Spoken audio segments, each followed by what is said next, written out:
नमस्कार. मी प्राध्यापिका मेधा दाते. लेखक क्रमांक 161, 9 जून. विद्वान. सहजगत्या वापरात येणारा हा विद्वान शब्द सहसा हुशार व बुद्धिमान माणसासाठी वापरतात. व्यवहारात तर आपण पटकन एखाद्याला ही उपमा देऊन मोकळे होतो. कोणाच्याही बाबतीत हा शब्द वापरताना किती जपून वापरायला पाहिजे हे परमसद्गुरू श्रींनी तिकडे निर्देश केल्यावर कळाले. एकदा एका सवंगपणे एकाने हा शब्द त्यांच्यासमोर वापरला आणि नेमका त्यांनी त्याच्यावर प्रकाश टाकला. कारण हा शब्द फक्त वेदांशी संलग्न आहे. विद म्हणजे जाणणे आणि खऱ्या अर्थाने ब्रह्म जाणणे. असे जो जाणतो तो विद्वान. त्याच्या भोवती तर ज्ञान प्रकाश वलय असतेच, पण त्याच्या शब्दांना सुद्धा वजन असते. ते सामान्यांसारखे उच्चारले तर ते व हवेत विरले असे नसतात. त्यासाठी श्रीजींनी लगेच 2 उदाहरणंही दिली आणि ते अत्यंत मातब्बर व्यक्तींची. जगविख्यात स्वामी विवेकानंद यांचे श्री म्हणतात, यांनी जगाच्या व्यासपीठावरून फक्त 4 शब्द उच्चारले. माझ्या अमेरिकेतील बंधू भगिनींनो. ते विद्वत्ता प्रचूर शब्द जाणीवेच्या किंवा चेतनेच्या म्हणा एका विलक्षण पातळीवरून आल्या असल्यामुळे समस्त उपस्थितांच्या हृदयाला स्पर्शून गेले, हेलावून गेले. आणि अर्थात ही फक्त सुरुवातीचे 4 शब्द असा उल्लेख श्रीजींनी पण केला, म्हणून सांगते फक्त सुरुवातीचे 4 शब्द. सुरुवात होती. पुढचं तर सर्व वेगळंच. पश्चिमेच्या वेगवेगळ्या भागात वेगवेगळी माहिती, वेगळे विषय, वेगळी उदाहरणे देत त्यांनी वेदांत त्यांच्या गळी उतरवलाच.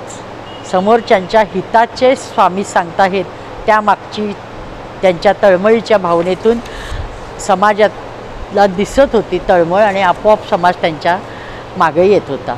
निर्मल मनाने त्यांनी घातलेल्या साद पाश्चिमात्यांना मोहिनी घातल्यासारखी भुरळ पाडत होती आणि प्रतिसाद म्हणून पाहता पाहता मोठ्या संख्येने तो समाज वेदांती होत गेला. ती ताकद त्या ज्ञानाची, विद्वत्तेची होती. ह्याचे सारे श्रेय आपले गुरु रामकृष्ण परमहंस यांना विवेकानंदांनी दिले आहे, हेही श्रींनीच सांगितले. विनयशीलता हा आणखी एक विद्वत्तेचा सुंदर आयाम आहे. त्यांचे मन आरशासारखे स्वच्छ असते आणि ते होतेच. श्रीजींनी दुसरे उदाहरण दिले ते म्हणजे परमपूज्य श्रीकांतजी महाराजांचे. त्यांनी रचलेल्या त्रिसत्य शरणागतीचे दिले.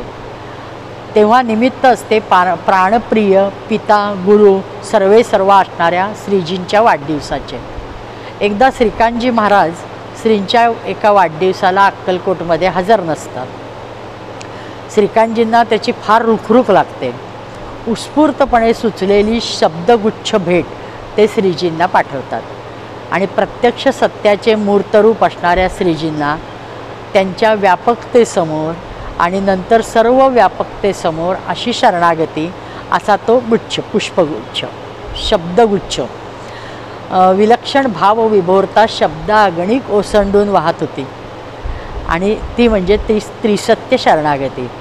आणि म्हणूनच त्या दिव्य शब्दांचा उल्लेख विद्वत्तापूर्ण असा निर्देशून श्रीजींनी खूप मोठी कौतुकाची थाप आपल्या लाडक्या पुत्राला, तर एकीकडे महान शिष्याला, एका निस्पृह विद्वानाला दिली आहे.